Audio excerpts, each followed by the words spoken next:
어둠이 짙게 깔린 밤, 빗줄기는 한 치 앞도 보이지 않을 만큼 쏟아지고 있었다. 굽이진 산길을 따라 낡은 소형차 한 대가 미끄러지듯 나아갔다. 운전대를 잡은 이소연의 얼굴은 굳게 다물려 있었지만 흔들림 없는 눈빛은 전방의 칠흑 같은 도로를 뚫어지게 응시하고 있었다. 그녀의 삶은 늘 이랬다. 예측 불가능한 폭풍우 속에서도 나아가야 할 길을 찾아내는 것. 7년간. 그녀의 심장 속에는 오직 한 가지 목표만이 심장 박동처럼 규칙적으로 새겨져 있었다. 갑자기 번개 한 줄기가 어둠을 갈랐다. 그 찰나의 빛 속에서 소연의 시야에 섬광처럼 들어온 것은 도로 한가운데에 처박힌 검은색 대형 세단이었다. 거대한 차체는 이미 형체를 알아보기 힘들 정도로 찌그러져 있었고 보닛에서는 희뿌연 연기가 피어오르고 있었다. 소연의 심장이 쿵 하고 내려앉았다. 그녀는 본능적으로 브레이크를 밟았다. 미끄러지는 타이어의 마찰음이 빗소리를 뚫고 울렸다. 차는 비상등을 깜빡이며 간신히 사고 현장 몇 미터 앞에 멈춰섰다. 소연은 안전벨트를 풀고 빠르게 채서 내렸다. 차가운 빗방울이 그녀의 얼굴을 사정없이 때렸지만 그녀는 개의치 않았다. 그녀의 훈련된 사고는 이미 상황을 분석하고 있었다.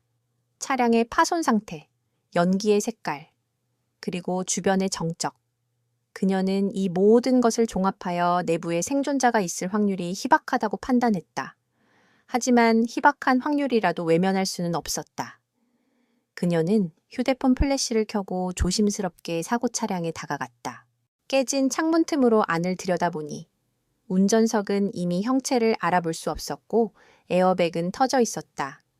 조수석에는 아무도 없었다.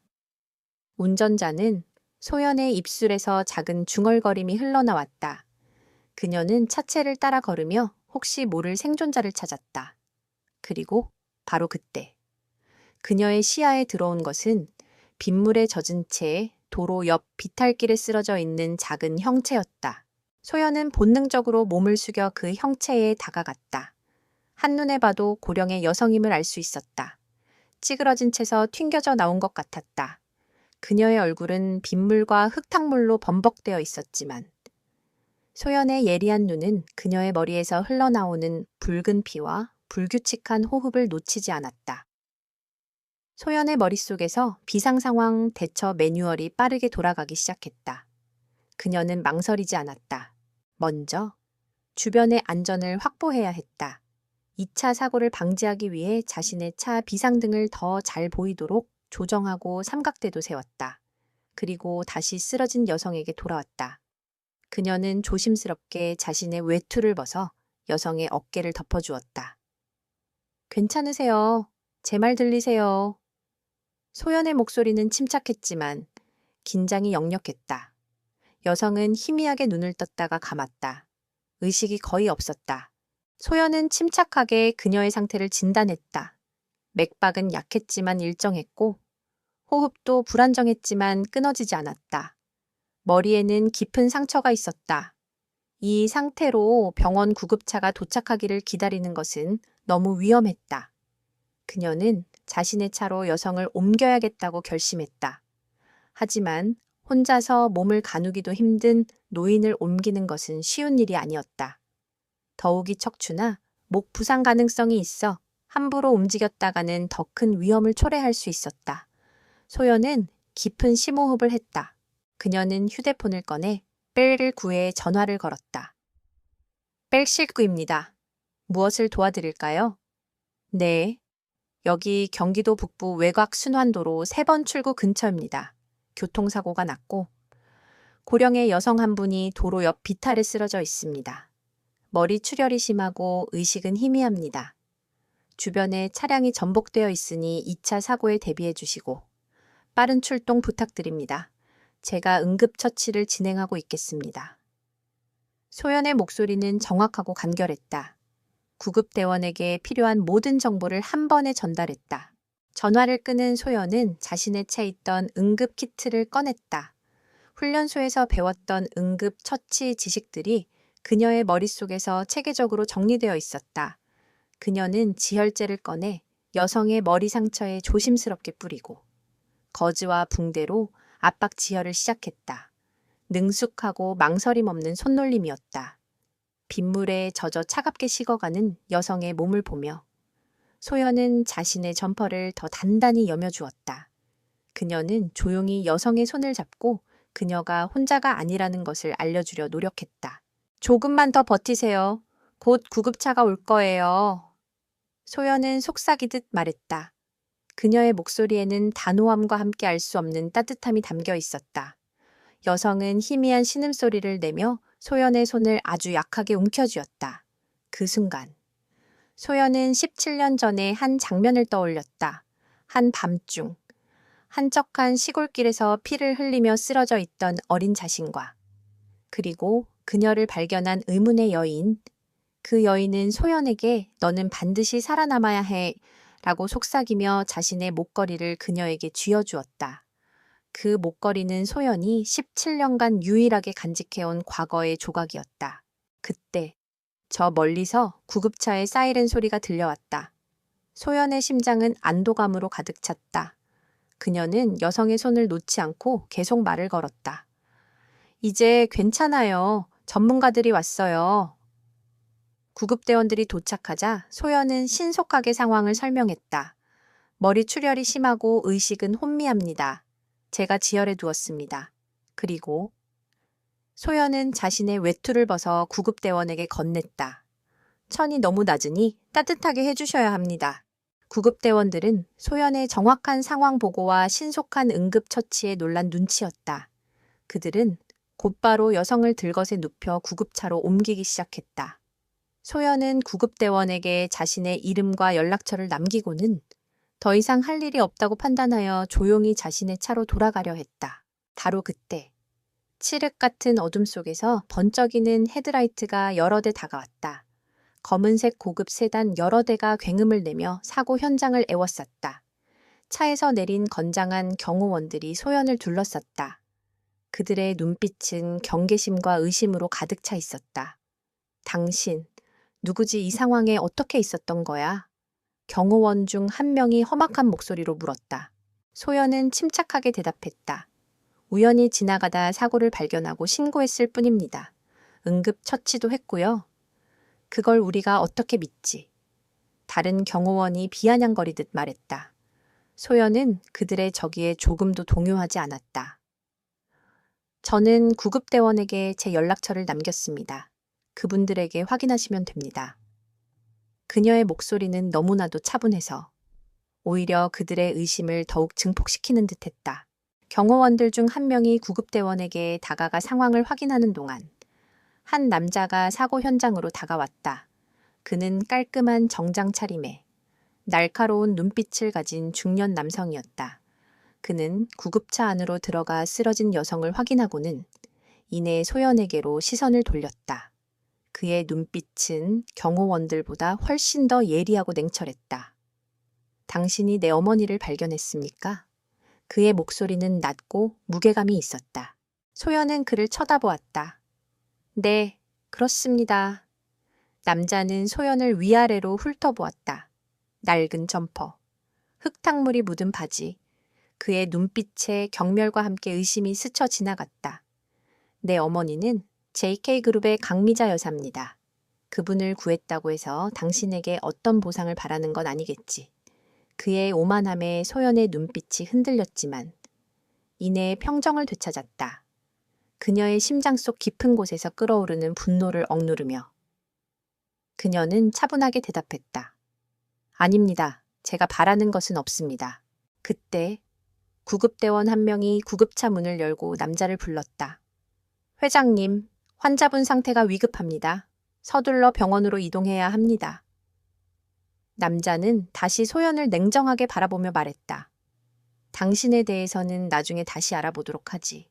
그는 그렇게 말하고는 구급차에 올라탔다. 구급차는 사이렌을 울리며 빗속을 뚫고 빠르게 사라졌다. 소연은 그 자리에 홀로 남아 있었다. 빗줄기가 그녀의 얼굴을 타고 흘러내렸다. 그녀는 온몸이 젖은 채로 묵묵히 그들의 차가 사라지는 것을 지켜보았다. JK그룹 강미자 여사. 소연은 속으로 되뇌었다. 그녀의 심장이 빠르게 뛰기 시작했다. 그 이름은 17년 전 그녀의 아버지가 마지막으로 언급했던 이름이었다. 소연은 떨리는 손으로 자신의 목에 걸린 목걸이를 움켜쥐었다. 그것은 그녀의 아버지가 남긴 유일한 유산이자 그녀의 지난 17년간의 삶의 목적이었다. 그녀는 직감했다. 마침내 그녀가 찾던 답이 눈앞에 나타났다는 것을. 병원 응급실은 늦은 밤임에도 불구하고 긴박한 공기로 가득 차 있었다. 이소연은 비에 젖은 차의 응급실 복도 한쪽에 서 있었다. 그녀의 몸에서는 빗물이 뚝뚝 떨어져 차가운 바닥에 작은 웅덩이를 만들었다. 그녀는 경호원들에게 둘러싸여 있었고 그들의 시선은 마치 그녀가 잠재적인 위협이라도 되는 양 날카로웠다. 응급실 안쪽에서는 의사들이 분주하게 움직이는 소리가 들려왔다. 몇 분 후 응급실 문이 열리고 한 의사가 나왔다. 그는 JK그룹 후회장 김민준에게 다가가 낮은 목소리로 상황을 설명했다. 회장님, 다행히 고비는 넘기셨습니다. 하지만 머리 부상이 심각합니다. 즉시 정밀 검사를 진행해야 합니다. 김민준의 굳게 닫혔던 표정이 약간 풀렸다. 그는 고개를 끄덕이며 경호원들에게 지시했다. 어머니를 VIP 병실로 옮겨 최고 의료진을 대기시켜. 그의 목소리는 차분했지만 그 속에 숨겨진 위압감은 주변 공기를 무겁게 만들었다. 김민주는 다시 소연에게 시선을 돌렸다. 그의 눈에는 여전히 의심이 가득했다. 당신이 내 어머니를 구했다니 어떻게 그럴 수 있었는지 납득이 안 되는군. 소연은 경호원들 사이에서도 흔들림 없이 그를 마주 보았다. 납득이 되지 않으신다면 구급대원에게 확인하셨을 때 그들이 저를 왜 그냥 보냈는지 생각해 보시는 게 빠를 겁니다. 그분들은 전문가니까요. 그녀의 대답은 논리적이었고 그의 오만함에 정면으로 맞서는 듯했다. 김민준의 눈썹이 살짝 치켜 올라갔다. 한 경호원이 소연의 옆에 서서 속삭이듯 말했다. 회장님께 그런 식으로 말하는 사람은 당신이 처음일 거야. 자네의 행운이 여기까지인 것 같군. 소연은 그에게 시선을 주지 않고 김민준을 응시했다. 김민준은 한동안 소연을 뚫어지게 쳐다보았다. 낡은 옷차림, 젖은 머리, 피 묻은 손, 그녀의 외모는 초라했지만 그녀의 눈빛은 결코 굴복하지 않았다. 그 눈빛은 그가 지금껏 상대해온 수많은 사람들과는 전혀 다른 종류의 것이었다. 당신 이름이 뭐지? 김민준이 물었다. 이소연입니다. 이소연 씨, 우리 어머니가 병원에 계시는 동안 당신도 여기에 머물러 주십시오. 무슨 일이 있었는지 자세히 들어야겠습니다. 그것은 명령이었고 동시에 그녀를 감시하겠다는 의지의 표명이었다. 소연은 망설이지 않고 고개를 끄덕였다. 그녀의 의도는 처음부터 그것이었다. 그들의 세계로 발을 들이는 것. 17년 동안 그녀가 바라왔던 단 한 번의 기회에 소연은 경호원의 안내를 받아 병원 로비의 한쪽 소파에 앉았다. 그녀의 심장은 쿵쿵 뛰고 있었다. 방금 전 김민준이 언급한 이름. JK그룹과 강미자 여사. 그 이름들은 그녀의 머릿속에 번개처럼 깊이 박혔다. 17년 전에 그날 밤이 생생하게 되살아났다. 모든 것을 잃었던 그날의 기억. 그날은 17년 전 소연의 11번째 생일이었다. 하지만 생일 파티 대신 그녀의 가족은 차가운 법정의 심판대 위에 서 있었다. 소연의 아버지 이성현은 당시 JK그룹의 수석 엔지니어로 회사의 신기술 개발에 핵심적인 역할을 하고 있었다. 그는 정직하고 유능한 사람이었으며 모두에게 존경받았다. 하지만 어느 날 갑자기 그는 거액의 횡령과 산업 스파이 혐의로 고발당했다. 증거는 명확해 보였고 그의 모든 재산은 압류당했다. 소연은 기억했다. 그날 밤 아버지는 그녀의 손을 잡고 조용히 속삭였다. 소연아, 아빠는 결백해. 이건 모두 음모란다. 저들이 아빠가 개발한 기술을 빼앗고 아빠를 제거하려는 거야. 아버지의 눈에는 절망이 아닌 타오르는 정의감이 있었다. 아빠는 증거를 찾고 있었어. 하지만 저들이 먼저 손을 썼구나. 아버지는 낡은 서류철 하나를 소연에게 쥐어주었다. 이걸 잘 간직해. 이건 JK그룹의 불법 자금 흐름에 대한 증거야. 그리고 이 목걸이. 아버지는 자신의 목에 걸고 있던 낡은 은색 펜던트 목걸이를 빼 소연의 목에 걸어주었다. 이건 강미자 여사님께서 아빠에게 주신 거야. 언젠가 이 목걸이가 너를 강 여사님께 인도할 것이다. 강미자. 그 이름은 소연의 귀에 낯설지 않았다. 아버지는 종종 자신의 은인이라고 그녀를 언급했었다. 아버지는 그녀가 JK그룹의 창립 회장 부인이자 지금의 JK그룹을 만든 실질적인 조력자라고 말했다. 아버지가 위기에 처했을 때 그는 그녀를 찾아가 도움을 요청할 생각이었다. 하지만 그는 결국 그녀를 만나지 못했고 오히려 혐의가 드러나자마자 의문의 사고로 세상을 떠났다. 경찰은 그를 자살로 결론지었고 언론은 그가 죄책감에 스스로 목숨을 끊었다고 보도했다. 소연의 가족은 한순간에 모든 것을 잃었다. 어머니는 충격에 쓰러져 병석에 누웠고 소연은 홀로 남겨졌다. 그녀는 아버지가 남긴 서류철과 목걸이를 품에 안고 17년간 그 이름, 강미자를 찾아 헤맸다. 그녀의 삶의 모든 순간은 오직 아버지의 명예를 회복하고 복수하는 것에 맞춰져 있었다. 그녀는 응급구조사 자격증을 따고 보안 전문가로 일하며 사람들의 시선이 닿지 않는 곳에서 자신을 단련했다. 그녀의 내면에 숨겨진 비범함은 바로 그 고통스러운 세월이 만들어낸 것이었다. 소연은 눈을 감았다 떴다. 과거의 기억이 현실의 차가운 병원 바닥으로 그녀를 되돌려 놓았다. 이제 그녀가 17년간 찾아 헤맨 사람이 바로 그녀의 손으로 구한 사람이 되었다. 그리고 그녀의 아버지에게 누명을 씌우고 죽음에 이르게 한 거대한 권력의 중심에 그녀가 마주한 남자, 김민준이 있었다.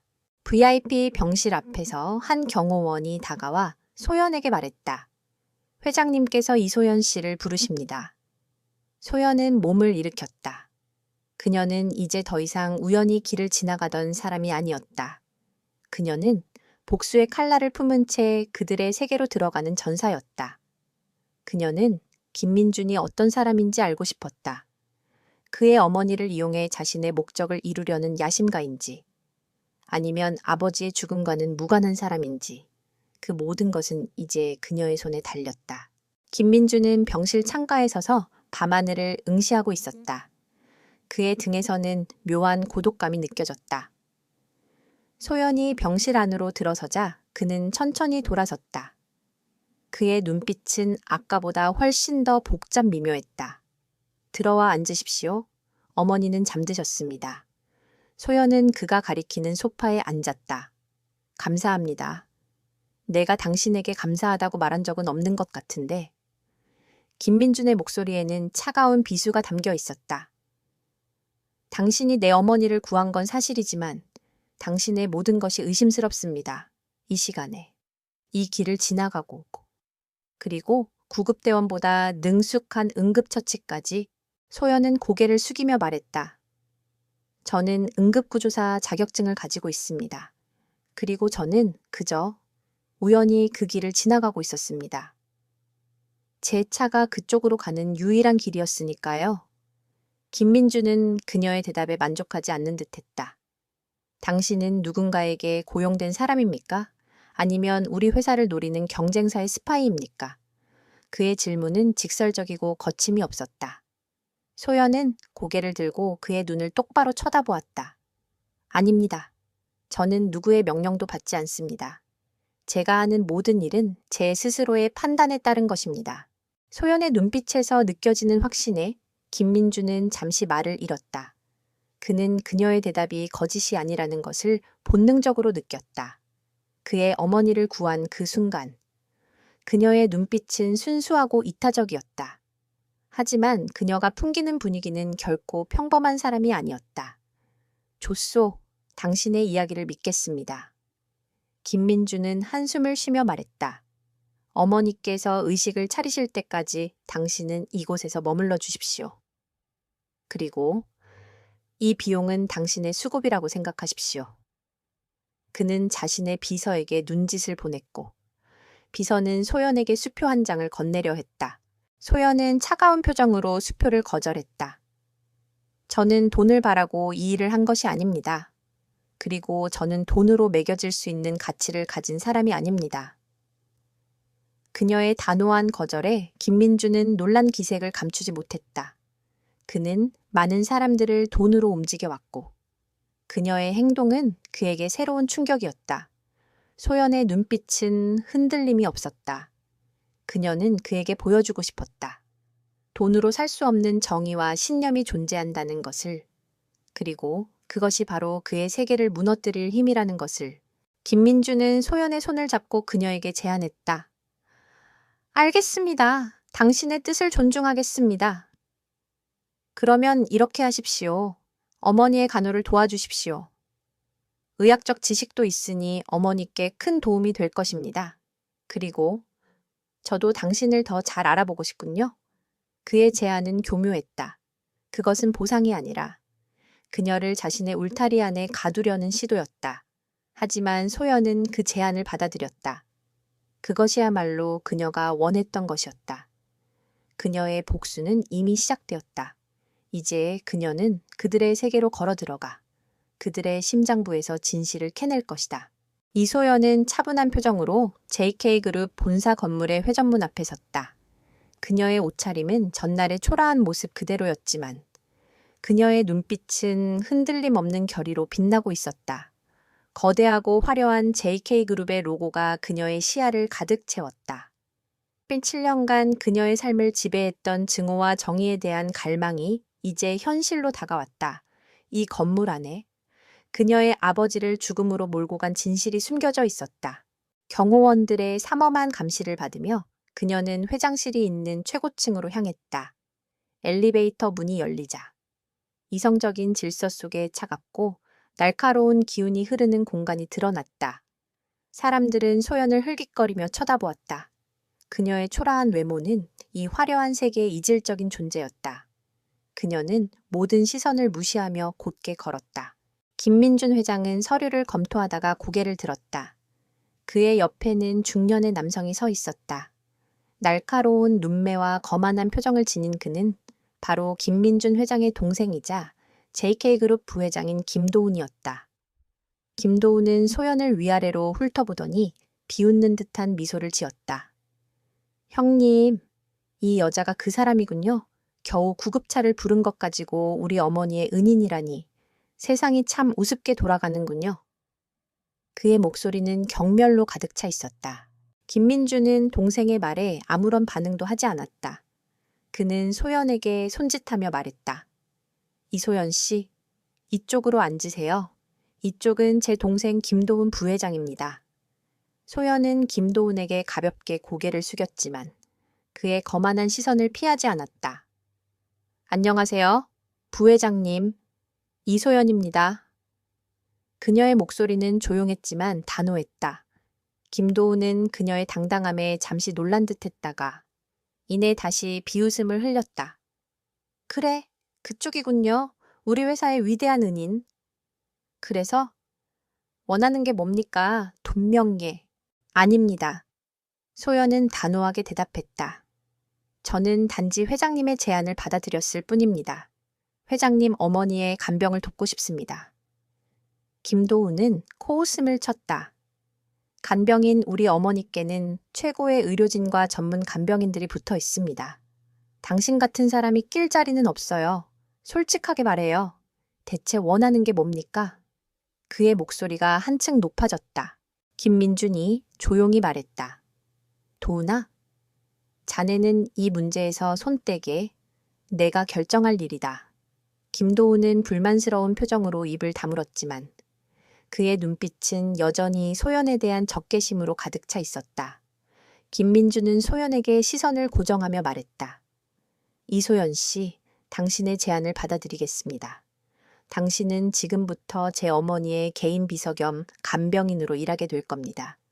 공식 직책은 회장실 특별보좌관입니다. 출퇴근은 자유롭게 하되 제 어머니의 건강 상태에 대한 보고를 저에게 수시로 해주십시오. 특별보좌관, 명목상으로는 높은 직책이었지만 실질적으로는 간병인에 불과한 자리였다. 하지만 소연은 그것이 자신의 목표를 이루기에 완벽한 자리라는 것을 직감했다. 그녀는 김민준에게 감사하다는 인사를 전하고 그 자리에서 물러났다. 김도훈은 소연이 문을 나서자마자 김민준에게 다가와 분노를 터뜨렸다. 형님, 제정신입니까? 저런 여자를 회사 안으로 끌어들이다니 정체를 알 수 없는 여자 아닙니까? 스파이라도 되면 어쩌려고요? 김민준은 냉정하게 대답했다. 스파이라도 괜찮아. 저 여자는 우리가 돈으로 살 수 없는 종류의 사람이야. 그리고 저 여자의 눈을 보게. 저 눈은 단순히 돈을 노리는 눈이 아니야. 무언가를 오랫동안 찾아 헤맨 사람의 눈이야. 나는 저 여자의 정체를 직접 확인하고 싶다. 소연은 회장실을 나와 복도를 걸었다. 그녀의 마음속은 이미 복잡한 계획들로 가득 차 있었다. 그녀는 단순한 간병인이 될 생각이 없었다.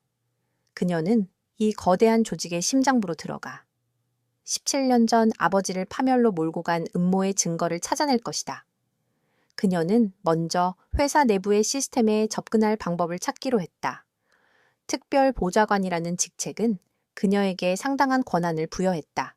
소연은 우선 회사 내부의 전산망과 보안 시스템을 파악하기 위해 구석구석을 돌아다녔다. 그녀는 평범한 간병인처럼 보였지만 그녀의 눈은 회사의 모든 시스템을 분석하고 있었다.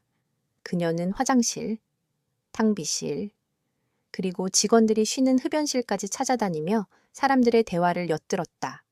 그녀는 자신의 귀에 들려오는 모든 정보를 퍼즐 조각처럼 맞춰 나갔다.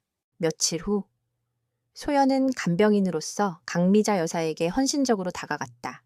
그녀는 따뜻하고 부드러운 말투로 강 여사를 돌보았다. 그녀의 진심은 강 여사의 굳게 닫혔던 마음을 조금씩 열게 했다. 강 여사는 소연에게 자신의 과거 이야기를 들려주기 시작했고, 소연은 그 이야기 속에서 자신의 아버지에 대한 단서를 찾으려 노력했다. 그러던 중, 소연은 우연히 강 여사의 옛 서재를 청소하게 되었다. 그곳은 오랜 세월의 흔적이 고스란히 남아있는 곳이었다. 그녀는 먼지 쌓인 책들을 정리하다가 한 낡은 앨범을 발견했다. 앨범 속에는 강미자 여사와 그의 가족들, 그리고 젊은 시절의 JK그룹 임원들이 함께 찍은 사진들이 담겨 있었다. 그리고 그 사진들 속에서 그녀는 자신의 아버지 이성현의 젊은 시절 모습을 발견했다. 아버지는 김민준 회장, 그리고 김도훈 부회장과 함께 활짝 웃고 있었다. 사진 속의 그들은 모두 젊은 시절의 희망과 열정으로 빛나고 있었다. 소연의 심장이 쿵 하고 내려앉았다. 그녀는 앨범을 펼친 채 멍하니 사진을 바라보았다. 그 사진은 아버지가 단순한 회사원이 아니었음을 증명하고 있었다. 그는 김민준, 김도훈 형제와 가까운 사이였을 것이다. 그런데 왜 아버지는 배신당하고 죽어야만 했을까? 사진 속의 웃음 뒤에 숨겨진 진실이 무엇인지. 그녀는 반드시 밝혀내야 했다. 그때 누군가 서재문을 열고 들어왔다. 거기서 뭐 하는 거지? 차가운 목소리에 소연은 화들짝 놀라 앨범을 덮었다. 문가에 서 있던 사람은 다름 아닌 김도훈 부회장이었다. 그의 눈은 의심과 경계심으로 빛나고 있었다. 이곳은 회장님의 개인 서재입니다. 아무나 들어올 수 있는 곳이 아니라고 분명히 말했을 텐데 소연은 아무렇지 않은 표정으로 앨범을 정리하며 말했다. 어르신께서 서재를 정리해 달라고 하셨습니다. 저도 막 끝내고 나가려던 참이었습니다. 김도훈은 소연의 대답에 만족하지 않는 듯했다. 그는 소연이 방금까지 만지고 있던 앨범을 낚아채듯 가져갔다. 그의 눈이 앨범 속 사진들에 머물렀다. 소연은 그의 얼굴이 순간적으로 굳어지는 것을 보았다. 그 사진 속에는 분명히 그의 젊은 시절 모습도 담겨 있었기 때문이다. 이런 낡은 사진들을 아직도 가지고 계시다니. 그는 중얼거리며 앨범을 제자리에 꽂아두었다. 앞으로는 함부로 이런 물건들에 손대지 마. 그쪽에게는 어르신을 간호하는 일 외에는 다른 일은 맡기지 않았으니까. 그는 경고하듯 말하고는 서재를 나갔다. 소연은 김도훈이 나간 후에도 한동안 그 자리에 서 있었다. 그녀는 방금 전 김도훈의 미묘한 표정 변화를 놓치지 않았다. 그가 순간적으로 놀랐던 것은 단순히 자신의 옛 사진을 발견했기 때문이 아니었다. 그의 눈빛에는 사진 속에 담긴 어떤 비밀을 숨기려는 듯한 불안감이 스쳐 지나갔다. 그녀는 이제 확신했다. 그녀의 아버지를 파멸로 몰고 간 진실의 열쇠는 바로 김도훈이 쥐고 있을 가능성이 높았다. 그녀의 다음 목표는 김도훈이었다. 그는 그녀를 하찮은 존재로 여기고 있지만 그녀는 이미 그의 약점과 비밀을 향해 한 걸음 더 다가섰다. 그녀의 조용한 방역이 시작되었다. JK그룹 본사의 차가운 공기 속에서 이소연의 조용한 움직임은 마치 물방울이 고요한 호수에 떨어지는 것과 같았다. 겉으로는 강미자 여사를 간병하는 특별 보좌관이었지만 그녀의 진짜 임무는 이 거대한 조직의 심장부에서 진실을 찾아내는 것이었다. 그녀는 매일 아침 출근해 자신의 사무실이 아닌 회장실 근처의 보좌관실로 향했다. 그곳에서 그녀는 17년 전의 사건과 관련된 모든 기록을 샅샅이 뒤지기 시작했다. 그녀는 공식적인 접근 권한이 없는 옛 자료들을 찾아내기 위해 비공식적인 경로를 이용했다. IT 부서 직원들과 친해져 그들의 도움을 받는가 하면 야간 근무를 하는 경비원들에게 간식을 건네며 정보를 얻어냈다. 그녀의 겸손하고 성실한 태도는 사람들의 경계심을 허물었고 그녀는 예상치 못한 곳에서 작은 단서들을 얻을 수 있었다. 소연은 오래된 전자문서와 보존된 종이 기록들을 뒤지며 아버지가 생전에 참여했던 프로젝트 블루오션이라는 이름의 신기술 개발 프로젝트에 주목했다. 서류들은 프로젝트가 갑작스럽게 중단되었고 그 이유가 그녀의 아버지의 횡령 및 기술 유출 혐의 때문이었다고 기록하고 있었다. 하지만 소연의 예리한 눈은 그 기록들 속에서 미묘한 불일치를 찾아냈다. 서류상의 기술 개발 진행률과 실제 결과물 사이의 괴리가 너무나 컸다. 누군가 의도적으로 아버지의 공적을 축소하고 부정한 방식으로 프로젝트를 마무리 지은 듯한 흔적이었다. 한편 부회장 김도훈은 소연의 움직임에 불안감을 느끼기 시작했다. 그는 그녀가 단지 간병인 이상의 존재임을 직감했다. 서재에서 마주쳤던 그날, 소연이 앨범 속 사진을 보며 보였던 미묘한 표정은 그의 기억에 깊이 박혔다. 김도훈은 비서실장 박현수 상무를 불러 은밀한 지시를 내렸다. 박상무, 회장님 어머님을 돌보는 특별 보좌관 이소연의 뒷조사를 해보게. 그녀가 회사 내부에서 수상한 행동을 하는지 감시하고 보고하도록. 박상무는 김도훈의 충직한 신복이었다. 그는 회장의 동생이자 실세인 김도훈의 명령에 즉시 따랐다. 그는 소연의 회사 내부 전산망 접속 기록을 모두 확인하고 그녀가 어떤 사람들과 접촉하는지, 어떤 문서들을 열람했는지 샅샅이 조사하기 시작했다. 박상무는 소연이 주로 열람한 문서들이 17년 전의 옛 프로젝트 기록들이라는 것을 발견하고는 김도훈에게 보고했다. 김도훈의 표정이 굳어졌다. 그가 가장 숨기고 싶었던 과거의 흔적이었다. 젠장!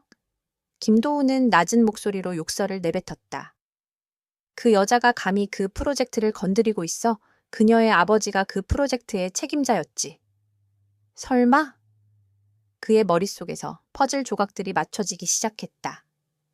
그렇군. 그녀가 복수를 위해 온 거야. 김도훈은 차가운 미소를 지었다. 박상무. 그녀의 전산망 접속 권한을 제한하게. 그리고 그녀가 열람했던 문서들 중 핵심적인 것들을 삭제하거나 조작해서 그녀의 조사를 교란시켜 그녀가 회사에 더 이상 발붙일 수 없게 만들 명분을 찾아. 다음 날 아침, 소연은 자신의 노트북을 열었다가 깜짝 놀랐다. 어제까지 아무 문제 없이 접속되던 옛 기록 보관소 파일들이 모두 접근 권한 없음으로 표시되어 있었다. 그녀는 여러 번 시도했지만 결과는 마찬가지였다. 누군가 그녀의 접근을 차단하고 있었다. 소연은 당황하지 않고 오히려 그녀의 심장이 빠르게 뛰기 시작했다. 이것은 그녀의 조사가 올바른 방향으로 나아가고 있다는 확실한 증거였다. 소연은 곧바로 사내 전산망 담당자를 찾아갔다. 김 과장님, 제가 어제까지 사용했던 파일들이 갑자기 접속이 안 되네요. 혹시 시스템에 문제가 있나요? 김 과장은 시스템을 확인하더니 고개를 갸웃거렸다. 이상하네요. 특별보좌관님, 이 파일들은 정상적으로 작동하고 있는데요. 혹시 비밀번호를 잘못 입력하신 거 이거 아닌가요? 소연은 그의 뒤에서 모니터를 응시했다. 화면에는 그녀가 접속하려 했던 파일들이 모두 삭제된 상태로 표시되어 있었다. 누군가 그녀의 전산망 기록을 조작하고 있었다. 소연은 그 자리에서 조용히 물러났다. 그녀는 이제 혼자서 싸우는 것이 아니라는 것을 깨달았다. 그녀의 행동은 이미 김도훈의 감시망에 포착되었고, 그는 그녀를 무력화시키기 위해 움직이고 있었다. 그녀는 자신의 노트북을 켜고 회사 내부의 전산망 흐름을 역추적하기 시작했다. 그녀는 그들이 자신의 전산망 기록을 조작했다는 사실을 역이용해 그들의 조작 패턴을 분석하고 있었다. 김도훈은 소연이 잠시 주춤할 것이라고 예상했다. 하지만 그의 예상은 완전히 빗나갔다. 소연은 오히려 더 교묘하고 은밀하게 움직였다. 그녀는 이제 전산망을 이용하는 대신 포우라바 회사의 외부 파트너사들과 접촉하여 17년 전 프로젝트 관련 자료들을 얻으려 했다. 그녀의 아버지가 개발했던 기술은 이미 17년 전의 것이었지만 그 기술을 기반으로 만들어진 파생 기술들이 외부 회사들에게 유출되었을 가능성이 높다고 판단했기 때문이었다. 소연의 조사 방식은 점점 더 대담해졌다. 그녀는 JK그룹의 경쟁사인 D테크그룹의 전직 임원과 만나는 위험을 감수했다. 그 임원은 소연에게 의미심장한 말을 건넸다. JK그룹의 프로젝트 블루오션은 당시 업계의 혁명적인 기술이었죠. 하지만 그 기술은 갑자기 사라졌고 JK그룹은 그 기술을 이용해 해외 회사들과 비밀리에 계약을 맺었습니다. 그 계약은 모두 김도훈 부회장이 주도한 것으로 알고 있습니다. 소연은 그 임원의 말에서 중요한 단서를 얻었다. 그녀는 즉시 JK그룹의 해외 계약 관련 기록을 조사하기 시작했다. 하지만 그녀가 기록 보관소에 접근하려는 순간 누군가 그녀를 뒤에서 덮쳤다. 강한 힘에 그녀는 비명을 지를 틈도 없이 바닥에 내동댕이 쳐졌다. 그녀의 팔에는 이미 멍이 들었고 눈앞에는 박상무의 부하들로 보이는 건장한 남자들이 서 있었다. 그들의 눈에는 무시무시한 경고가 담겨 있었다. 이소연 씨, 우리는 당신에게 친절하게 경고합니다. 쓸데없는 짓 하지 마세요. 당신이 지금 무슨 짓을 하고 있는지. 우리는 다 알고 있습니다. 당신은 지금 사자의 굴에 들어온 것과 다름없어요. 주제를 파악하고 조용히 간병인 역할이나 하십시오. 그렇지 않으면 남자의 목소리는 위협적이었다. 소연은 고통에 찬 신음소리를 내며 몸을 일으켰다. 그녀는 그들의 눈을 똑바로 쳐다보았다. 그렇지 않으면 어떻게 되는데요? 그녀의 눈빛은 흔들림이 없었다. 그녀는 겁먹지 않았다. 오히려 그녀의 눈에서는 차가운 분노와 함께 뜨거운 결의가 타오르고 있었다. 그들은 그녀의 단호함에 잠시 움찔했다. 지금은 이 정도로 끝내겠습니다. 다음에 또 이렇다면 그때는 병원에 실려갈지도 모릅니다. 아니, 아예 사라질 수도 있겠죠. 그들은 경고를 던지고는 어둠 속으로 사라졌다. 소연은 혼자 남아 고통스러운 팔을 움켜쥐고 서 있었다. 그녀의 몸은 고통스러웠지만 그녀의 마음은 더욱 단단해졌다. 그녀는 이제 김도훈이 그녀를 제거하기 위해 모든 수단을 동원할 것이라는 것을 알았다. 하지만 동시에 그녀는 그가 그녀를 두려워하고 있다는 것을 깨달았다. 그녀의 존재가 그에게 위협이 되고 있었다.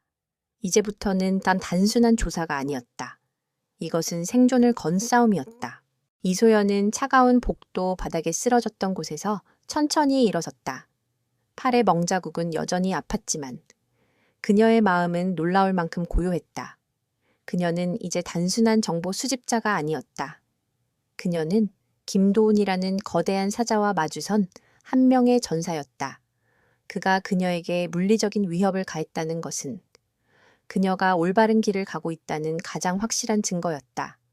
그녀의 다음 행보는 신중하면서도 과감해야 했다. 김도훈은 소연을 물리적인 폭력으로 겁주고 나면 그녀가 알아서 조용히 물러날 것이라 예상했다.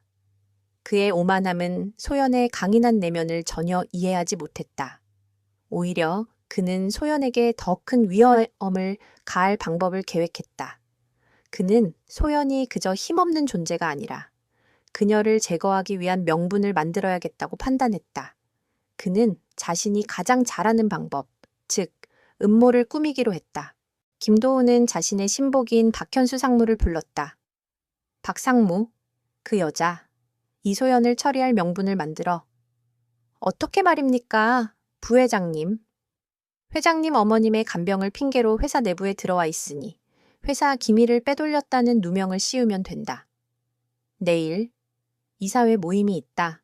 그 자리에서 모든 것을 폭로할 것이다. 그녀를 당장 해고시킬 명확한 증거가 필요해. 김도훈의 목소리에는 차갑고 악의적인 빛이 감돌았다. 그는 소연을 무너뜨릴 완벽한 계획을 세웠다. 박상무는 즉시 행동에 들어갔다. 그는 소연의 컴퓨터에 악성 프로그램을 설치하여 그녀의 모든 작업 기록을 조작하고 그녀가 회사 기밀 서류를 USB에 옮겼다는 가짜 증거를 만들었다. 모든 것은 완벽하게 조작되었고 이사회에서 발표될 보고서에 포함될 내용이었다. 그들의 계획을 알 리 없는 소연은 평소와 다름없이 강미자 여사를 돌보며 회사 내부 정보를 탐색하고 있었다. 그녀는 강 여사가 보던 신문에서 작은 기사 하나를 발견했다. JK그룹, 자회사 JK테크의 해외 투자 유치 난항.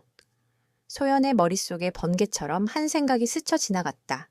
17년 전 아버지가 개발했던 프로젝트 블루오션은 바로 JK테크의 전신이었다. 그리고 그 프로젝트의 기술을 이용해 김도훈이 해외 회사들과 비밀리에 계약을 맺었다는 정보를 얻었던 것이 떠올랐다. 소연은 직감적으로 이 두 사건이 연결되어 있다고 생각했다. 그녀는 김도훈이 그녀를 제거하기 위해 어떤 음모를 꾸밀지 예측하기 시작했다. 그는 그녀를 가장 취약한 지점에서 공격할 것이다. 즉, 회장인 김민준이 가장 신뢰하는 가치인 정직함을 그녀가 훼손했다는 누명을 씌우려 할 것이다. 그녀는 즉시 그의 계획을 역이용할 방법을 찾아냈다. 그녀는 함정에 빠지는 척하면서 오히려 그 함정을 김도훈에게 되돌려줄 계획을 세웠다. 이사회 당일, 김민준 회장은 평소와 달리 굳은 표정으로 이사회실에 들어섰다. 그는 김도훈의 요청으로 소연을 이 자리에 대동했다. 김도훈은 회의가 시작되자마자 소연을 향해 날카로운 공격을 시작했다. 이소연 씨, 당신은 JK그룹의 기밀을 빼돌렸다는 의혹을 받고 있습니다. 어떻게 생각하십니까? 소연은 전혀 당황하지 않았다. 그녀는 평온한 목소리로 대답했다.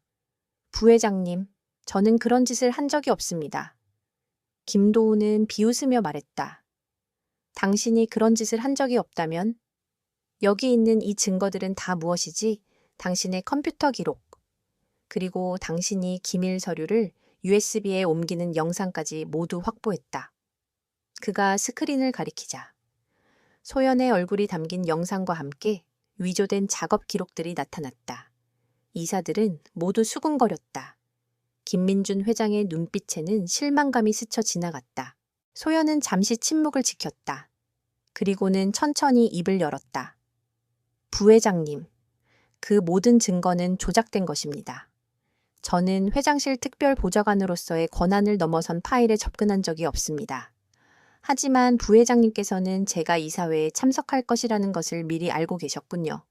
그리고 이 모든 함정을 치밀하게 준비하셨습니다. 왜 그렇게까지 하신 것입니까? 그녀의 목소리는 너무나도 차분해서 오히려 김도훈을 당황하게 만들었다. 김도훈은 소연의 반격에 당황했지만 이내 다시 오만하게 웃었다. 무슨 헛소리야, 증거가 명백한데 당장 이 여자를 끌어내 그가 경호원들을 부르려 하자. 소연은 조용히 말했다. 아닙니다. 부회장님, 저에게도 증거가 있습니다. 그녀는 자신의 주머니에서 작은 USB를 꺼내 스크린에 연결했다. 스크린에는 JK그룹의 자회사, JK테크의 해외 투자 유치와 관련된 비밀 보고서가 나타났다.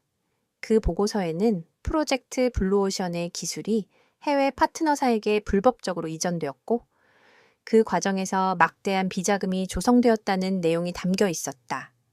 그리고 그 모든 불법적인 거래의 최종 승인자 이름에는 바로 김도훈 부회장의 서명이 있었다.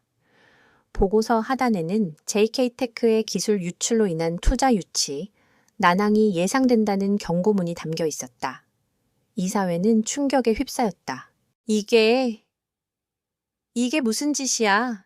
이 조작된 서류는 또 뭐야? 김도훈은 얼굴이 하얗게 질렸다. 조작이 아닙니다. 부회장님, 소연이 냉정하게 말했다. 부회장님께서 저를 함정에 빠뜨리기 위해 제 컴퓨터에 심으셨던 악성 프로그램은 제 USB에 있는 이 보고서에 자동으로 접근했습니다. 부회장님께서 저를 믿지 못해 해킹을 시도하신 것처럼 저 또한 부회장님을 믿지 못해 제 컴퓨터에 이 보고서를 숨겨두었습니다.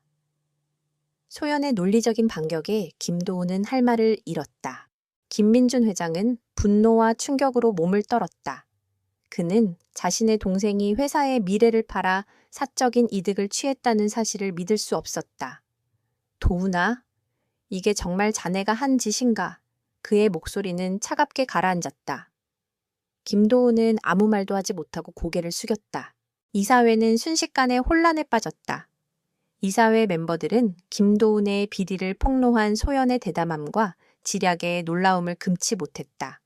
소연은 그들의 시선 속에서 조용히 미소를 지었다. 그녀는 김도훈을 완전히 무너뜨린 것이 아니었다. 하지만 그녀는 그가 자신의 오만함 때문에 얼마나 취약한지, 그리고 그의 비리가 얼마나 깊이 뿌리내려 있는지 보여주었다. 이사회는 김도훈 부회장의 직위를 잠정적으로 정지시키고 그가 관련된 모든 계약들을 재검토하기로 결정했다. 김도훈은 분노에 가득 찬 얼굴로 소연을 노려보았다. 이소연, 네가 감히? 하지만 소연은 그를 무시하고 조용히 이사회실을 나섰다. 소연은 복도를 걸으며 한숨을 내쉬었다. 그녀는 이 작은 승리가 얼마나 큰 의미를 가지는지 잘 알고 있었다. 그녀는 김민준 회장에게 자신의 능력을 증명했고, 김도훈에게 그녀가 결코 만만치 않은 상대임을 보여주었다. 이제 그녀는 더 이상 숨어 지낼 필요가 없었다. 그녀는 당당하게 그들의 심장부를 파고들어 17년 전의 진실을 밝혀낼 것이다. 그녀의 계획은 이제 막 시작되었다. 이사회에서의 작은 승리 이후 이소연의 입지는 완전히 달라졌다. 김민준 회장은 더 이상 그녀를 단순한 간병인이나 의심스러운 인물로 보지 않았다. 그는 그녀의 비범한 지략과 용기에 깊은 인상을 받았다. 회장은 그녀에게 회사 내부의 모든 자료를 열람할 수 있는 권한을 부여하며 자신의 동생인 김도훈 부회장의 비리에 대한 철저한 조사를 맡겼다. 소연은 망설임 없이 전략투자팀이라는 이름의 부서로 향했다. 그곳은 겉으로는 해외 신규 사업 투자를 담당하는 부서였지만 소연은 그곳이 김도훈의 불법 자금 조성 통로라는 것을 직감했다. 그녀는 능숙하게 회사 전산망에 접속해 전략투자팀의 모든 프로젝트 기록과 자금 흐름을 분석하기 시작했다. 그녀의 예상은 정확했다. 전략투자팀은 수많은 유령 회사들을 통해 막대한 자금을 해외로 빼돌리고 있었다. 그 모든 거래는 복잡한 서류 작업과 위장된 계약들로 교묘하게 포장되어 있었다. 소연은 그들의 불법적인 거래 방식을 추적하며 그 모든 것이 17년 전 아버지가 개발했던 프로젝트 블루오션의 기술을 기반으로 시작되었다는 충격적인 사실을 발견했다. 아버지가 개발한 기술은 단순히 폐기된 것이 아니라 김도훈의 불법적인 사업의 핵심 자산으로 이용되고 있었던 것이다. 소연은 이 모든 증거들을 모으는 데 집중했다. 그녀는 마치 퍼즐 조각을 맞추듯 위장된 거래 내역, 유령 회사의 명단, 그리고 김도훈의 서명이 담긴 비밀 계약서들을 하나하나 찾아냈다. 그녀의 조사 속도가 빨라질수록 김도훈의 불안감은 극에 달했다. 그는 이사회에서의 굴욕적인 패배 이후 소연이 자신의 모든 것을 파헤치려 한다는 것을 알았다. 김도훈은 더 이상 사무실에서 교묘한 음모를 꾸미는 것에 만족하지 않았다. 그는 자신의 뒤를 봐주던 어두운 세력들에게 손을 내밀었다. 그의 명령을 받은 정체불명의 남자들이 소연의 뒤를 쫓기 시작했다. 그들은 소연에게 직접적인 위협을 가하며 그녀의 조사를 중단시키려 했다. 어느 날 밤, 소연이 퇴근하고 자신의 낡은 소형차로 향했을 때였다. 차 문을 열려던 순간, 그녀는 문틈에 끼워진 작은 쪽지 하나를 발견했다. 쪽지에는 단 2글자가 적혀 있었다. 그만! 소연의 심장이 쿵 하고 내려앉았다. 그녀는 주변을 둘러보았다. 아무도 없었지만 수많은 시선이 자신을 향해 있다는 것을 본능적으로 느낄 수 있었다. 그녀는 차에 오르지 않고 조심스럽게 인적이 드문 곳으로 걸어갔다. 그녀의 몸은 고통스러웠지만 그녀의 마음은 더욱 단단해졌다. 그녀는 박상무가 고용한 것으로 추정되는 사내 보안팀 요원들을 역이용해 그들의 위치를 파악했다. 그들은 그녀를 직접적으로 위협하기 위해 뒤를 쫓고 있었다. 소연은 그들의 추적을 피하는 동시에 그들의 움직임을 분석하며 그들의 행동 패턴을 파악했다. 그녀는 그들이 단순한 경호원이 아니라 전문적으로 사람을 다루는 용병들이라는 것을 직감했다. 하지만 김도훈의 위협은 여기서 멈추지 않았다. 그는 소연이 혼자서는 절대 물러서지 않을 것임을 알고 있었다. 그는 소연의 가장 취약한 부분을 건드리기로 결정했다. 그녀가 JK그룹에 머무는 유일한 이유이자 그녀가 17년간 찾아 헤맨 인물인 강미자 여사였다. 김도훈은 자신의 어머니가 입원해 있는 VIP 병실의 보안팀에 은밀한 지시를 내렸다. 강 여사님 병실에 있는 간병인 이소연을 해고하고 그녀가 다시는 병실에 접근할 수 없도록 철저히 막아라. 그리고 병실에 며칠간은 아무도 들어가지 못하게 해 위생 문제로. 그의 지시는 교묘했다. 강 여사를 인질로 삼는 것이었다. 소연은 김민준 회장에게서 온 다급한 전화 한 통을 받았다. 이소연 씨, 당장 병원으로 와주십시오. 어머니께서 갑자기 위독해지셨습니다. 그런데 무슨 이유인지 제 동생이 보안팀을 동원해 병실 출입을 막고 있습니다. 소연의 심장이 얼어붙었다. 그녀는 김도훈이 감히 이런 짓까지 할 줄은 상상도 못했다. 그녀는 자신이 파헤치고 있는 진실이 단순히 돈과 권력의 문제가 아니라 한 인간의 생명까지 위협하는 거대한 악이라는 것을 깨달았다. 소연은 망설일 틈도 없이 병원으로 향했다. 그녀가 병실에 도착했을 때 김민준 회장은 병실 문 앞에서 초조하게 서 있었다. 어떻게 된 일입니까? 소연이 물었다. 모르겠습니다. 동생이 이사회에 참석한다는 핑계로 보안팀을 모두 바꿔버렸습니다. 그리고 지금은 아무도 병실에 들어갈 수 없게 하고 있습니다. 어머니 상태가 갑자기 안 좋아졌다는데 무슨 일이 벌어지고 있는지 알 수 없습니다. 소연은 냉정하게 상황을 판단했다. 이것은 김도훈이 그녀를 막기 위해 벌인 일이었다. 그는 그녀에게 더 이상 다가오지 말라고 경고하는 것이었다. 병실 안의 강 여사는 그의 소나귀에 있는 인질이었다. 소연은 깊은 심호흡을 했다. 그녀는 이 상황을 해결할 방법을 찾아야 했다. 물리적인 힘으로는 그들을 이길 수 없었다. 그녀는 그녀의 가장 강력한 무기인 지략을 사용해야 했다. 회장님, 저에게 잠시 시간을 주십시오. 제가 이 상황을 해결할 방법을 찾아보겠습니다. 소연은 김민준에게 말하고는 병원 보안팀의 시스템을 해킹하기 시작했다. 그녀는 그들의 방화벽을 뚫고 내부 CCTV 영상을 확보했다. 영상 속에는 아무도 없는 병실에서 강 여사가 고통스러워하는 모습이 담겨 있었다. 그리고 잠시 후 김도훈의 신복인 박 상무가 병실에 들어와 강 여사에게 알 수 없는 약을 주사하고 있었다. 소연의 눈이 커졌다. 그들은 강 여사를 죽이려 하고 있었다. 소연은 즉시 영상 녹화를 시작했다. 그녀는 이 결정적인 증거를 확보하는 동시에 병원 내부의 비상 시스템을 해킹하여 화재 경보를 울렸다. 경보음이 울리자 병원 전체는 혼란에 빠졌고 김도훈의 부하들은 당황하며 병실에서 나왔다. 그 틈을 타 소연은 김민준과 함께 병실로 들어갔다. 병실 안의 강 여사는 이미 의식을 잃은 상태였다. 소연은 그녀의 상태를 확인하고는 김민준에게 말했다.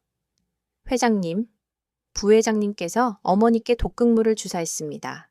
이 영상이 증거입니다. 어서 빨리 어머니를 다른 병원으로 옮기고 이 모든 것을 언론에 알려야 합니다. 더 이상 숨길 수 없습니다. 그녀의 목소리는 떨렸지만 그 속에는 불타는 복수심이 담겨 있었다. 그녀는 이제 더 이상 망설이지 않았다. 그녀는 김도훈을 완전히 무너뜨릴 결정적인 증거를 손에 넣었고 이제 그를 공개적으로 심판할 준비가 되었다. 이소연의 기지로 김도훈의 위협에서 벗어난 강미자 여사는 새로운 병원으로 옮겨져 안정적인 치료를 받게 되었다. 김민준 회장은 동생에게 깊은 배신감을 느꼈고 소연에 대한 신뢰는 그 어떤 것보다 커졌다. 그는 소연에게 자신의 어머니 간호를 계속 맡기는 동시에 김도훈의 비리를 파헤치는 모든 권한을 전적으로 위임했다. 소연은 이제 더 이상 숨어 움직일 필요가 없었다. 그녀의 손에는 JK그룹의 모든 정보가 담긴 열쇠가 쥐어져 있었다. 그녀는 병실에서 강미자 여사를 돌보며 그녀의 건강 상태를 살피는 동시에 17년 전의 사건에 대한 단서를 찾으려 노력했다. 강 여사는 소연이 정성스럽게 돌보는 덕분에 하루가 다르게 회복하고 있었다. 의식이 완전히 돌아온 강 여사는 소연에게 깊은 신뢰와 애정을 보였다. 그러던 어느 날, 소연이 강 여사의 손을 잡고 17년 전 그녀의 아버지에 대해 이야기할 때였다. 저희 아버지는 항상 정직하고 올곧은 분이셨어요. JK그룹의 미래를 위해 밤낮으로 일하셨죠. 그런데 한순간에 모든 것을 잃고 말았어요. 소연의 목소리는 슬픔에 잠겨 있었다. 강 여사의 눈빛이 순간적으로 흔들렸다. 그녀의 머릿속에 흐릿하고 잊혀졌던 조각들이 스쳐 지나갔다. 이성현. 그녀의 입에서 희미한 목소리가 흘러나왔다. 소연의 심장이 쿵 하고 내려앉았다. 네, 맞아요. 어떻게 아셨어요? 그 목걸이 아직도 가지고 있나? 강 여사는 소연의 목에 걸린 은색 펜던트 목걸이를 가리켰다. 소연은 놀라 눈이 커졌다. 네, 이건 저희 아버지가 남겨주신 유일한 유품이에요. 강미자 여사는 천천히 눈을 감았다. 그녀의 뇌리 속에서 잊고 싶었던 혹은 억압되었던 기억들이 홍수처럼 밀려왔다. 젊은 시절, 그녀의 남편과 함께 JK그룹을 일궈냈던 그녀는 남편이 불의의 사고로 세상을 떠난 후 아들 민준과 도훈을 회사의 중심으로 키웠다.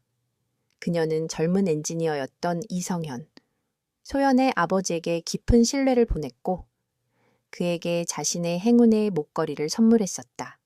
하지만 어느 날 갑자기 이성현이 횡령과 기술 유출 혐의로 고발당하고 의문의 사고로 세상을 떠났다는 소식을 들었다. 그녀는 그 소식을 믿을 수 없었고 이성현을 찾아갔지만 이미 그는 숨진 뒤였다. 아들 도훈은 어머니에게 이성현이 모든 것을 인정하고 자살했다고 말했다. 강 여사는 그 사실을 받아들이기 힘들었지만 아들을 믿고 그 사건을 마음속 깊이 묻어두었다. 하지만 그녀는 알고 있었다. 이성현은 그런 사람이 아니었다. 강 여사는 눈을 뜨고 소연의 손을 꽉 잡았다. 이소연, 너 설마 성현이의 딸이니? 그녀의 목소리는 떨렸다. 소연은 고개를 끄덕였다. 그녀의 눈에 눈물이 고였다. 네, 맞아요. 저는 17년 동안 아버지를 죽음으로 몰고 간 사람들을 찾고 있었어요. 강 여사는 흐느끼기 시작했다. 아, 그랬구나. 내 불찰이 너무 컸구나. 내가 너를 알아보지 못했어. 내가 내 아들을 제대로 가르치지 못했어. 그녀는 자신의 아들 도훈이 이성현의 죽음에 연관되어 있다는 것을 직감적으로 깨달았다. 소연은 강 여사를 진정시킨 후 그녀에게 모든 것을 설명했다. 그녀가 JK그룹에 들어오게 된 경위, 김도훈의 비리, 그리고 그가 그녀를 제거하려 했던 시도까지. 강 여사는 소연의 이야기를 듣고는 분노와 함께 깊은 슬픔에 잠겼다. 그녀는 자신의 아들이 얼마나 타락했는지, 그리고 그 타락이 한 가정을 파멸시켰다는 사실에 충격을 받았다. 소연아, 증거를 찾았니? 모든 것을 밝힐 증거를 찾았니? 강 여사는 간절한 목소리로 물었다. 소연은 고개를 끄덕였다. 네, 오늘 밤. 저는 그 마지막 증거를 찾으려 합니다. 아버지가 남기신 서류철에 암호화된 파일이 있었습니다. 저는 이제 그 파일을 열 수 있을 것 같아요. 그녀는 김민준 회장이 전적으로 위임한 전산망 접근 권한을 이용해 아버지가 남긴 서류철의 암호를 풀 계획이었다. 그날 밤, 소연은 JK그룹 본사의 최고 보안 구역으로 몰래 들어갔다. 그곳에는 회사의 모든 기밀 문서들이 보관된 서버가 있었다. 그녀는 능숙하게 보안 시스템을 해제하고 아버지가 남긴 서류철을 서버에 연결했다. 그녀의 손가락이 키보드 위를 빠르게 움직였다. 그리고 마침내 17년 전 그녀의 아버지가 기록했던 모든 내용이 암호화된 파일로 나타났다. 파일 안에는 그녀의 아버지가 김도훈 부회장의 지시로 진행되었던 불법적인 프로젝트와 비자금 조성에 대한 모든 증거들을 모아둔 일지가 들어 있었다. 그리고 그 일지의 마지막 페이지에는 충격적인 내용이 적혀 있었다. 김도훈 부회장이 나를 제거하려 한다. 그가 내게 약을 주사하려 한다. 나는 증거를 모두 이 파일에 기록했다. 만약 내가 잘못된다면 이 파일이 모든 진실을 밝힐 것이다. 소연의 손이 떨렸다. 아버지의 죽음은 단순한 사고가 아니었다.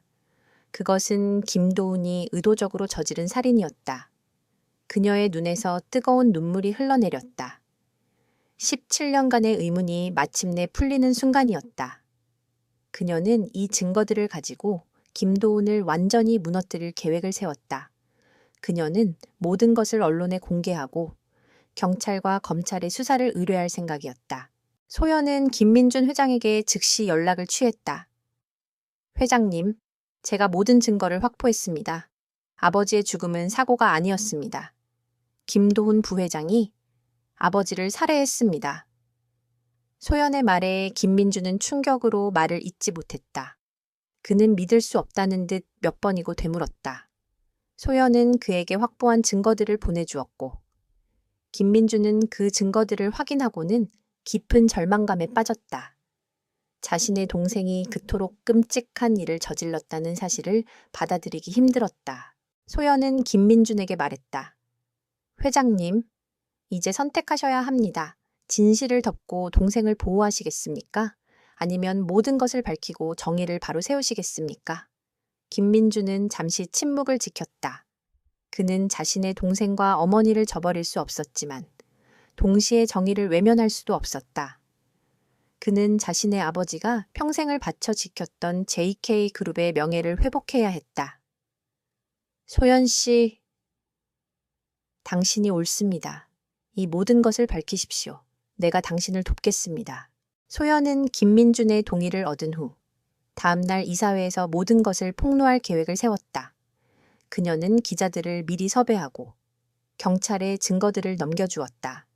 김도훈은 자신이 승리했다고 생각하며 오만함에 빠져 있었다. 그는 소연이 이미 제거되었다고 생각했다. 하지만 그는 몰랐다. 그가 놓친 것은 소연의 능력뿐만 아니라 그녀의 뒤에서 그녀를 돕는 강력한 조력자들이 생겨났다는 사실이었다. 소연은 이제 더 이상 혼자가 아니었다. 그녀는 김도훈을 향한 마지막 복수의 칼날을 갈고 있었다. JK그룹 본사의 대강당은 수많은 기자들의 열기로 가득 차 있었다. 그들은 김민준 회장이 직접 주재하는 긴급 기자회견에 참석하기 위해 모여들었지만 아무도 오늘 무슨 일이 벌어질지 예측하지 못했다. 무대 위에는 김민준 회장, 그리고 그 옆에 이소연이 굳은 표정으로 서 있었다. 반대편에는 김도훈 부회장이 거만한 미소를 지으며 앉아 있었다. 그는 자신이 완벽하게 승리했다고 확신하고 있었다. 김민준 회장이 먼저 마이크를 잡았다. 존경하는 기자 여러분, 그리고 JK그룹의 모든 임직원 여러분. 오늘 저는 이 자리에서 우리 회사에 대한 중대한 사실을 밝히고자 합니다. 그의 목소리는 무거웠다. 이내 그는 이소연에게 마이크를 넘겼다. 김도훈의 미소가 비아냥거림으로 변했다. 그는 소연이 또다시 하찮은 트집을 잡으려 한다고 생각했다. 이소연은 마이크를 잡고 심호흡을 했다. 그녀의 눈빛은 흔들림 없이 카메라와 기자들을 응시했다. 안녕하세요. 저는 JK그룹 회장실 특별보좌관 이소연입니다. 오늘 이 자리는 단순한 기자회견이 아닙니다. 17년 전부터 시작된 거대한 음모의 진실을 밝히는 자리입니다. 그녀의 목소리는 조용했지만 그 안에 담긴 무게는 강당 전체를 압도했다. 기자들은 웅성거리기 시작했다. 17년 전 JK그룹의 수석 엔지니어였던 이성현은 횡령과 기술 유출 혐의로 기소되어 의문의 죽음을 맞이했습니다. 당시 언론과 경찰은 그의 죽음을 자살로 결론지었습니다. 하지만 저는 오늘 이 자리에서 그 모든 것이 거짓임을 증명하겠습니다. 저의 아버지는 억울한 누명을 쓰고 살해당했습니다. 소연의 충격적인 발언에 기자들은 술렁였다. 김도우는 자리에서 벌떡 일어났다. 무슨 헛소리야, 저 여자를 당장 끌어내. 그의 분노에 찬 외침은 이미 진실의 서막을 막을 수 없었다. 소연은 그의 외침을 무시하고 준비된 스크린에 영상을 띄웠다. 첫 번째 영상은 그녀의 아버지가 남긴 암호화된 일지 파일이었다. 그녀는 해독된 파일의 내용을 공개했다. 2008년 5월 12일 김도훈 부회장이 프로젝트 블루오션의 핵심 기술을 해외 기업에 불법적으로 팔아넘길 것을 제안했다. 나는 거절했고 그는 나를 제거하려 한다. 만약 내가 잘못된다면 모든 증거가 이 파일에 남아 있을 것이다. 강당은 충격에 휩싸였다. 이사들은 서로 얼굴을 마주보며 경악했다. 김도훈은 얼굴이 하얗게 질린 채로 소연을 노려보았다. 그건 조작된 증거야, 형님. 저 여자를 믿지 마십시오. 그는 김민준에게 외쳤지만 김민준은 차가운 눈빛으로 동생을 바라볼 뿐이었다. 소연은 두 번째 영상을 재생했다. 그 영상은 바로 강미자 여사가 입원했던 병실 내부 CCTV 영상이었다. 영상 속에는 박현수 상무가 강 여사에게 알 수 없는 약물을 주사하는 장면이 생생하게 담겨 있었다. 그리고 그 모든 것을 지시하는 김도훈의 음성이 녹음되어 있었다.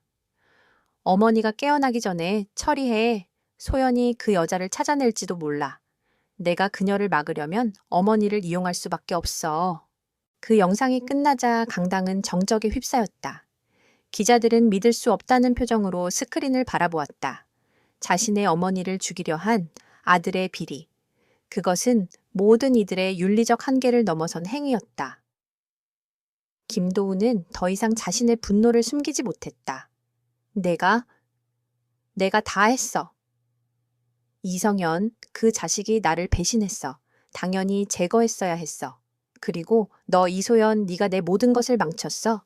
그는 이성을 잃고 소연에게 달려들려 했지만 미리 대기하고 있던 경찰관들이 그를 제지했다. 그때 또 다른 영상이 스크린에 나타났다. 이번에는 병실에 있는 강미자 여사의 영상이었다.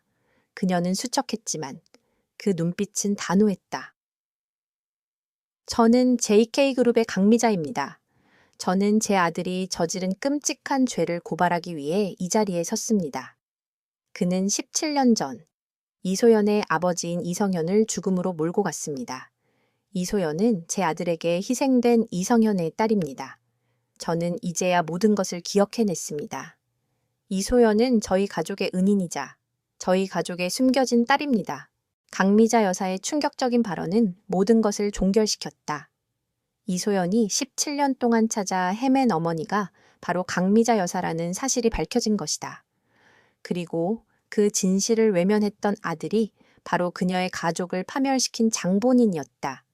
강당은 혼란의 도가니에 빠졌다.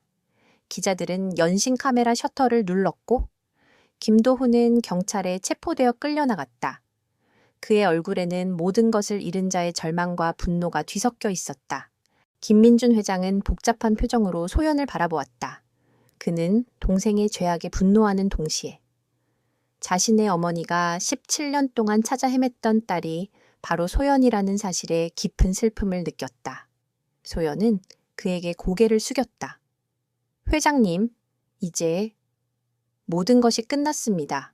정의가 바로 섰습니다. 김민주는 그녀에게 다가가 조용히 말했다. 소연 씨, 이제 당신은 더 이상 혼자가 아닙니다. 내 어머니의 딸이자 내 동생입니다. 소연의 눈에서 뜨거운 눈물이 흘러내렸다. 그녀는 17년 동안의 고통과 외로움이 마침내 끝났음을 느꼈다. 그녀는 아버지를 향한 복수를 완수했고 잃어버렸던 가족을 되찾았다. 그녀의 삶은 이제 새로운 장을 맞이하게 되었다. 그녀는 더 이상 누명을 쓴 자의 딸이 아니었다. 그녀는 정의를 위해 싸운 용감한 전사였다. JK그룹 대강당에서 벌어진 충격적인 기자회견은 대한민국을 뒤흔들었다. 언론은 연일 김도훈 부회장의 비리와 그의 끔찍한 범죄에 대해 보도했다. 경찰과 검찰은 즉시 수사에 착수했고 김도훈은 체포되어 구치소에 수감되었다. 그의 부하들과 함께했던 불법적인 네트워크는 철저하게 해체되었다. 한때 JK그룹의 실세였던 김도훈은 한순간에 모든 것을 잃고 차가운 감옥에서 자신의 오만함과 어리석음을 후회해야 했다. 소연은 김민준 회장과 함께 병원에 있는 강미자 여사에게로 향했다. 강 여사는 기자회견의 모든 내용을 보았고 그 충격과 슬픔에 깊은 상실감에 빠져 있었다. 그녀는 자신의 아들이 그토록 끔찍한 일을 저질렀다는 사실에 가슴 아파했고 소연의 아버지를 지켜주지 못했다는 죄책감에 시달렸다. 소연이 병실 문을 열고 들어섰을 때 강 여사는 침대에 기대어 눈물을 흘리고 있었다. 그녀는 소연의 손을 잡고 흐느꼈다. 소연아, 내 잘못이 너무 컸구나. 내가 너희 아버지를 믿고 지켜주지 못했어. 내 아들의 거짓말에 속아 진실을 외면했어. 미안하다. 정말 미안하다. 소연의 눈에도 눈물이 고였다. 그녀는 강 여사를 꽉 안아주었다. 어르신? 아니, 어머니. 괜찮아요. 이제 모든 것이 밝혀졌잖아요. 이제 우리에게는 새로운 시작이 있을 거예요. 그 순간 강미자 여사의 머릿속에서 모든 조각들이 맞춰지기 시작했다. 그녀가 젊은 시절 이성현에게 얼마나 큰 신뢰를 보냈는지, 그의 기술력이 얼마나 대단했는지, 그리고 그가 자신을 찾아와 도움을 요청하려 했다는 사실까지 그녀는 그 모든 순간들을 선명하게 기억해냈다. 그래, 그랬구나. 너희 아버지는 나의 아들과 같았어. 내가 너에게 주었던 그 목걸이, 그것은 너희 아버지를 지켜주기 위한 나의 마음이었는데 내가 너무 늦었어. 그녀는 소연의 목에 걸린 목걸이를 조심스럽게 어루만지며 말했다. 그녀는 이제 소연을 자신의 친딸처럼 사랑하고 있다는 것을 깨달았다. 김민준 회장은 두 사람의 모습을 지켜보며 깊은 슬픔과 함께 안도감을 느꼈다. 그는 자신의 어머니가 오랜 세월 잊고 지냈던 딸을 마침내 찾았다는 사실에 기쁨을 느꼈고 동시에 자신의 동생이 저지른 죄악에 대한 책임을 통감했다. 그는 소연에게 다가가 진심으로 사과했다. 소연 씨, 아니, 소연아, 어머니를 대신해서 그리고 JK그룹을 대신해서 진심으로 사과합니다. 우리 가족의 욕심과 어리석음이 당신과 당신의 아버지를 파멸시켰습니다. 당신 아버지의 명예는 반드시 회복될 것입니다. JK그룹은 그를 위한 추모 사업을 진행하고 모든 잘못을 바로잡을 것입니다. 다음 날 김민준 회장은 공식적인 기자회견을 열어 17년 전의 모든 진실을 밝혔다. 그는 자신의 동생 김도훈의 죄를 고발하고 이소연의 아버지인 이성현의 명예를 완전히 회복시켜 주었다. 그는 이성현의 뛰어난 기술력과 청렴한 인격을 높이 평가하며 그가 JK그룹의 발전에 얼마나 큰 기여를 했는지 전 국민에게 알렸다. 언론은 그의 용기 있는 고백에 찬사를 보냈다. JK그룹 내부에서는 대대적인 개혁이 시작되었다. 김도훈을 따르던 부패한 세력들은 모두 자리에서 물러났고 능력과 윤리를 겸비한 새로운 인물들이 그 자리를 채웠다. JK그룹은 과거의 오명을 씻고 새로운 도약을 준비했다. 이 모든 변화의 중심에는 이소연이 있었다. 그녀는 이제 더 이상 복수를 위해 싸우는 외로운 전사가 아니었다. 그녀는 진실과 정의를 위해 싸워 이긴 영웅이었다. 소연은 아버지의 묘를 찾아갔다. 묘 앞에는 깨끗한 비석이 세워져 있었고 그 위에는 이성현 JK그룹의 진정한 영웅이라는 글자가 새겨져 있었다. 소연은 묘비 앞에서 조용히 무릎을 꿇었다. 그녀의 눈에서는 뜨거운 눈물이 흘러내렸다. 아빠. 저 소연이에요. 제가 왔어요. 아빠의 명예를 회복시켰어요. 이제 아빠는 편히 쉬세요. 그녀는 아버지의 묘비를 쓰다듬으며 조용히 속삭였다. 그녀는 17년간의 무거운 짐을 내려놓고 비로소 자유로움을 느꼈다. 그녀의 옆에는 김민준 회장이 서 있었다. 그는 소연의 어깨에 손을 얹으며 말했다. 아버지께서 자랑스러워 하실 거야. 소연은 고개를 들고 그를 바라보았다. 그의 눈빛에는 깊은 이해와 연민, 그리고 진정한 가족애가 담겨 있었다. 이제 소연에게는 새로운 가족이 생겼다. 사랑하는 어머니 강미자 여사와 그녀를 진심으로 존경하고 아끼는 오빠 김민준, 그리고 그녀를 통해 다시 태어난 JK그룹이라는 새로운 삶의 터전. 그녀의 삶은 17년 전의 비극적인 사건에서 시작되었지만 그 사건은 그녀를 더욱 강하고 지혜롭고 용감하게 만들었다. 그녀는 복수를 완성했고 이제 더 큰 목적을 향해 나아갈 것이다. 그녀는 더 이상 가난한 소녀가 아니었다. 그녀는 자신의 힘으로 모든 것을 이겨낸 강인하고 아름다운 여성이었다. 김도훈의 비리가 만천에 드러난 후 JK그룹은 한동안 폭풍우에 휩싸였다. 언론은 연일 비리 스캔들을 보도했고 회사의 주가는 폭락했다. 하지만 김민준 회장은 이소연과 함께 정면 돌파를 선택했다. 그는 모든 것을 투명하게 공개하고 부패한 인물들을 숙청하며 JK그룹을 새롭게 재편했다. 회사는 잠시 휘청거렸지만 국민들은 JK그룹의 용기 있는 행동에 박수를 보냈다. 그들의 신뢰는 곧 회사의 새로운 힘이 되었다. 모든 것이 제자리를 찾아가는 동안 이소연의 삶은 완전히 바뀌었다. 그녀는 더 이상 혼자가 아니었다. 그녀는 매일 아침 병원에 있는 강미자 여사를 찾아가 그녀의 손을 잡고 이야기를 나누었다. 강 여사는 소연을 자신의 친딸처럼 사랑했고 소연은 그런 그녀에게서 17년 동안 갈망했던 따뜻한 어머니의 정을 느꼈다. 강 여사는 소연에게 자신의 과거 이야기를 들려주며 그녀의 아버지를 얼마나 아끼고 존경했는지, 그리고 그를 지켜주지 못했던 과거를 얼마나 후회하는지 진심으로 고백했다. 두 사람은 지난 세월의 상처를 치유하며 서로에게 깊은 유대감을 형성했다. 김민준 회장은 소연을 진심으로 자신의 동생이자 가족으로 받아들였다. 그는 소연의 지혜와 용기에 깊이 감명받았고 그녀를 JK그룹의 새로운 미래로 보고 있었다. 어느 날 김민준은 소연을 자신의 집으로 초대했다. 저녁 식사를 마친 후 그는 소연에게 진지한 제안을 했다. 소연아, JK그룹의 윤리 경영을 총괄하는 최고 경영 책임자 자리에 앉아주지 않겠나? 너의 능력과 정의감이라면 우리 회사를 바로 세울 수 있을 거야. 그것은 소연에게 있어 거절하기 힘든 제안이었다. 그녀의 능력을 인정하고 그녀가 그토록 원했던 정의를 실현할 수 있는 최고의 자리였다. 하지만 소연은 잠시 망설이더니 고개를 저었다. 회장님, 제안은 감사하지만 저는 그 자리에 앉을 수 없습니다. 저는 JK그룹의 부패를 고발하기 위해 이 길을 걸었지만 그 목적은 권력이나 부를 얻기 위한 것이 아니었습니다. 저의 목적은 오직 아버지의 명예를 회복하고 정의를 바로 세우는 것이었습니다. 소연은 김민준의 눈을 똑바로 쳐다보며 말을 이었다. 저는 이제 저와 같은 고통을 겪는 사람들을 돕고 싶습니다. 세상에는 아직도 거대 기업의 불의에 맞서 싸우고 있는 수많은 약자들이 있습니다. 저는 그들을 위해 싸우는 변호사이자 조력자가 되고 싶습니다. 제가 가진 모든 지식과 경험을 그들을 위해 쓰고 싶습니다. 김민주는 소연의 진심에 감동했다. 그는 소연이 이미 자신의 삶의 목적을 찾았다는 것을 깨달았다.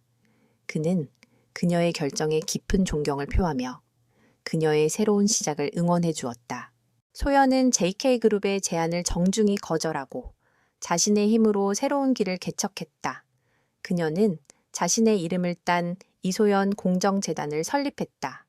이 재단은 거대 기업의 비리와 불공정 거래로 인해 피해를 입은 사람들을 돕고 그들의 권리를 보호하는 역할을 했다.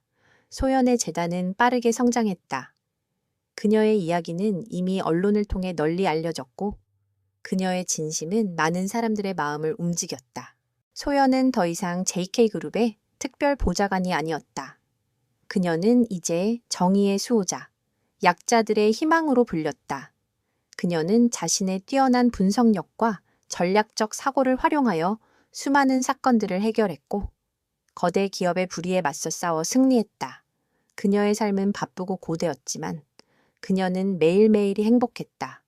그녀는 더 이상 과거의 상처에 갇혀 살지 않았다. 그녀는 자신의 힘으로 미래를 만들어가고 있었다. 에필로그, 시간이 흘러 이소연 공정재단은 대한민국을 넘어 아시아 전체에 영향력을 미치는 거대한 재단이 되었다. 소연은 재단의 이사장으로서 강단에 서서 수많은 청중들에게 강연을 했다. 그녀는 자신의 이야기를 들려주며 용기란 거대한 힘이 아니라 작은 진실에서 시작됩니다. 그 작은 진실을 지키기 위한 용기가 있다면 우리는 거대한 부리도 무너뜨릴 수 있습니다. 라고 말했다. 그녀의 목소리는 힘이 있었고 그녀의 눈빛은 빛났다. 간견이 끝난 후 소연은 강미자 여사가 있는 집으로 돌아갔다. 강 여사는 이제 건강을 완전히 회복했고 소연과 함께 행복한 노년을 보내고 있었다. 김민준 후헛돼지 회장도 종종 두 사람을 찾아와 따뜻한 시간을 보냈다. 그들의 집은 과거의 상처와 슬픔이 아닌 사랑과 웃음으로 가득 차 있었다. 소연은 어머니의 무릎을 베고 누워 그녀의 따뜻한 손길을 느끼며 조용히 말했다. 어머니, 제가 17년 동안 찾아 헤맸던 것이 복수라고 생각했어요. 하지만 이제 알겠어요. 제가 찾던 것은 복수가 아니라 바로 어머니와 오빠 같은 가족이었어요. 강미자 여사는 소연의 머리를 쓰다듬으며 조용히 미소 지었다.